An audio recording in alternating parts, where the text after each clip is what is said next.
सभी दोस्तों का MSR पाठशाला में स्वागत है, अभिनंदन है।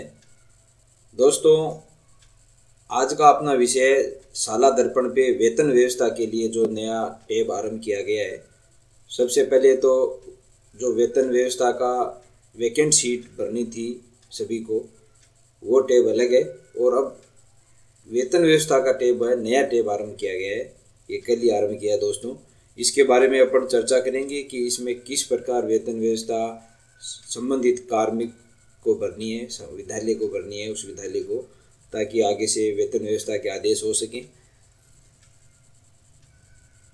दोस्तों, अगर आप मेरे चैनल पर नए हो तो सब्सक्राइब जरूर करें ताकि ऐसी महत्वपूर्ण जानकारी तुरंत आप तक पहुंच सके।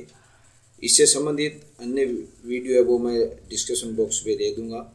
दोस्तों, वीडियो थोड़ा लंबा हो सकता है पर अंत तक देखें जरूर ताकि आपको वेतन व्यवस्था के जो आदेश कराने में कोई किसी प्रकार की समस्या न हो।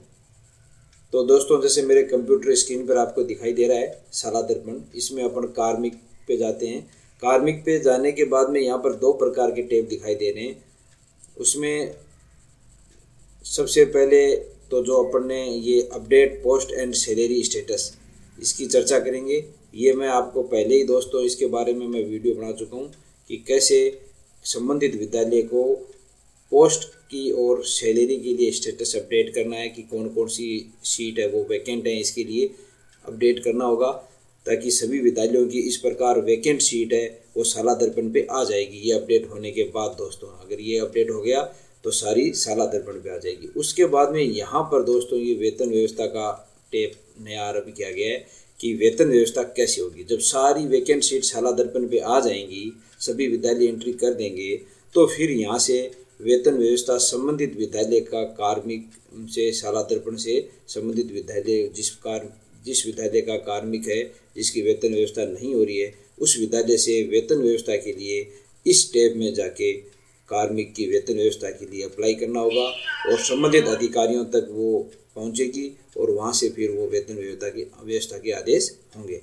तो ये किस प्रकार होनी है इसकी चर्चा आज मैं इस वीडियो में आपको बताऊंगा। वीडियो पूरा देखना दोस्तों ताकि आप तक किसी प्रकार इस पर क्लिक करने के बाद में इस प्रकार का इंटरफेस खुलकर आपके सामने आएगा, जिसमें salary arrangement, school employ search and update salary status 23-24 आएगा। इसमें 4 प्रकार के टैब आपको ये नीचे दिखाई दे रहे हैं कार्मिक खोजों के।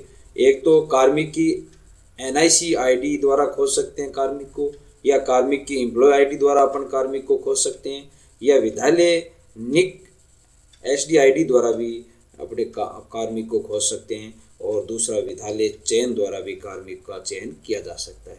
इसमें जिस प्रकार की ID आप सेलेक्ट करोगे वही आपको नीचे भरनी पड़ेगी। यहाँ पर पद है, पद में ये सभी प्रकार के पद हैं। यहाँ पर आप आल रखें तो बेस्ट है, कोई दिक्कत नहीं है।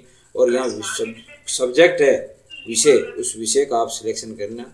जैसे मान लो यहाँ पर आपने यहाँ पर कर दिया सीनियर टीचर, तो ये सीनियर टीचर यहाँ आ जाएगा और फिर यहाँ सब्जेक्ट सारे खुलकर सामने आ जाएंगे। सीनियर टीचर जिस सब्जेक्ट का होगा वो आपको सब्जेक्ट यहाँ से चयन करना है।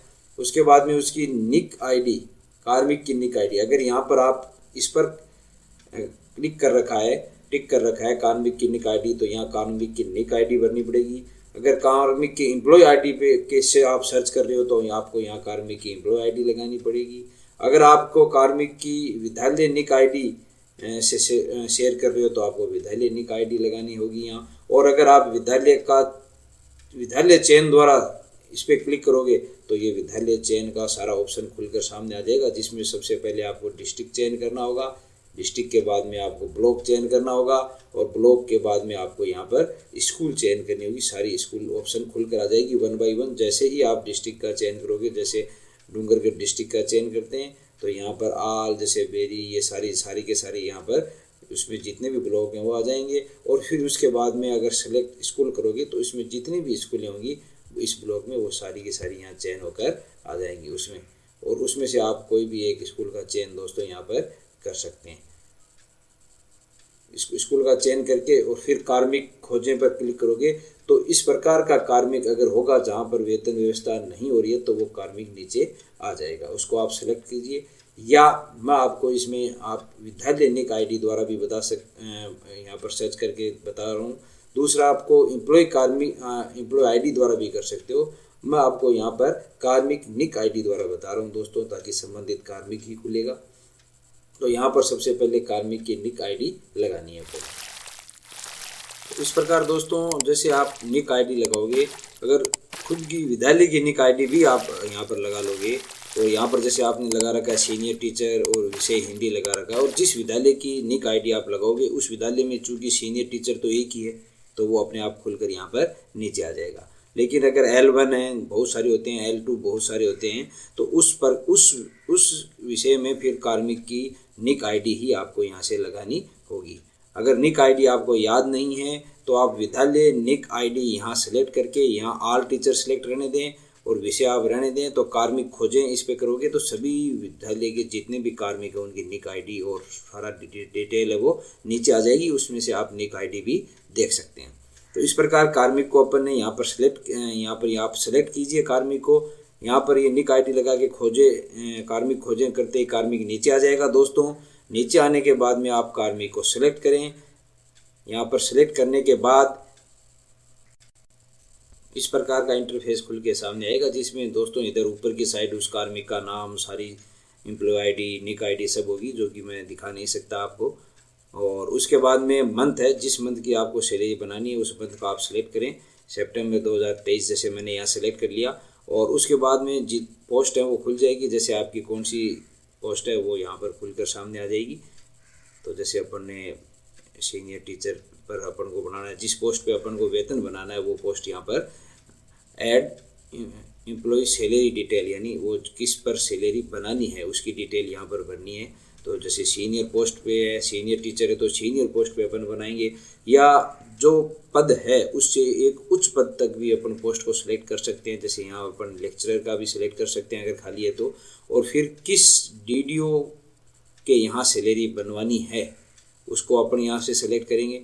जैसे कोई भी एक डीडीओ को अपन ने यहाँ से सिलेक्ट कर लिया, जिसमें पोस्ट वैकेंट पोस्ट दिखाएगी वही दिखाएंगे यहाँ। और फिर अगर यहाँ पर टिल फर्दर का ऑप्शन आता है उस पर यहाँ पर अपन को क्लिक करना है दोस्तों, यस पे। वो कब करना है ये मैं यहाँ पर थोड़ा सा आपको बता रहा हूँ। जैसे ये ऑप्शन आपको दिखाई दे रहा है कि इसमें अगर अपन को नीचे दिख रखा है कि सितंबर माह यानी अंतिम वेतन हारित माह है ये के बाद की वेतन व्यवस्था चाहिए तो टिल फर्दर ऑर्डर ऑप्शन का चयन करें। ये अपन की पीपीटी आई भी उसमें लिख रखा है। और अगर उसके बाद का ऑप्शन बाद में वेतन व्यवस्था नहीं है तो टिल फर्दर को सिलेक्ट नहीं करें। तो ये बाद की वेतन व्यवस्था है तो इसलिए आप टिल फर्दर का यहाँ पर करें और यहाँ से अपन ऐड कर दें। जैसे ही कार्मिक को यहाँ से ऐड करेंगे तो कार्मिक है वो नीचे दोस्तों इस प्रकार ऐड होकर आ जाएगा और ये ऑप्शन है वो खाली हो जाएगा। तो यहाँ पर जैसे ही कार्मिक ऐड होकर आएगा उसके बाद में यहाँ पर ये डीडीओ नेम एंड कोड दिखाएगा और ये उस स्कूल का नाम और कोड होंगे जिससे सैलरी बनाई जानी है। जिसने आप अपने चुना है कि यहाँ पोस्ट वैकेंट है, इस डीडीओ के यहाँ से सैलरी बढ़नी है इस स्कूल से, वो शो होगा। और आपकी जिस पोस्ट पे सैलरी उठानी है वो सिलेक्ट हो जाएगा। अगर लेक्चरर है, सीनियर टीचर, दोनों सीनियर टीचर वाले कर सकते हैं, यानी एक उच्च पद तक हो सकता है दोस्तों। और उसके बाद में यहाँ पर आप फाइनल सबमिट करें। फाइनल सबमिट करने के बाद में ये डिलीट नहीं होगा दोस्तों डिलीट वाले ऑप्शन से, इसलिए आप सिलेक्ट है वो थोड़ा ध्यान से करें। उसके बाद में जैसे इस प्रकार की एंट्री जैसे सभी एम्प्लॉय को आप सिलेक्ट करेंगे तो इस प्रकार की सारी जानकारी है वो खुलकर सामने आ जाएगी। तो इस प्रकार चयनित सभी डिटेल का मिलान कर ही सबमिट करें दोस्तों। और जैसे ऊपर वाली पोस्ट के लिए जैसे मैंने कहा था आपको कि यहाँ प्रदर्शित विद्यालय का चयन जहाँ से वेतन व्यवस्था की जानी है उस विद्यालय का अपन को यहाँ से चयन करना है। सेकंड नंबर के ऑप्शन पे यहाँ पोस्ट का चयन करना है, जिस पोस्ट पर अपन को वेतन उठाना है, चाहे जैसे वरिष्ठ अध्यापक है या लेवल 3 है वो लेवल 3 से भी उठा सकता है और वरिष्ठ अध्यापक की पोस्ट से भी यहाँ पर वेतन उठा सकता है। तो एक उच्च पद तक उठा सकते हैं अपन। ये इसमें साफ लिखा हुआ है निर्देशों में कि पद का चयन करें जिस पद से वेतन व्यवस्था की जानी है, यानी कार्मिक के पद समकक्ष से या उच्च पद का चयन करें, यानी इन दोनों में से एक पद का चयन अपन कर सकते हैं दोस्तों। तो इस प्रकार की करने के बाद में जैसे मान लो कि यहाँ पर अपन ने लेवल 3 के अध्यापक का अपन ने वेतन व्यवस्था करनी है तो वो अपने आप डीडीओ जिला शिक्षा अधिकारी तक अपने आप पहुंच जाएगी सबमिट करते ही। और अगर वरिष्ठ अध्यापक का अपन को वेतन हारित करना है तो वो डीडी तक अपने आप पहुंच जाएगी सबमिट होते ही। और अगर व्याख्याता और प्रिंसिपल समकक्ष अधिकारियों का वेतन आन करना है दोस्तों, तो वो निदेशक स्तर पर अपने आप पहुंच जाएगी और वो फिर उनका आदेश निकालेंगे वहाँ से, और इस प्रकार वो वेतन व्यवस्था का आदेश होगा। तो आपका प्रिय दोस्त महीप सिंह राठौड़। इस प्रकार के वीडियो देखने के लिए दोस्तों मेरे चैनल को सब्सक्राइब, लाइक और शेयर जरूर करें। धन्यवाद।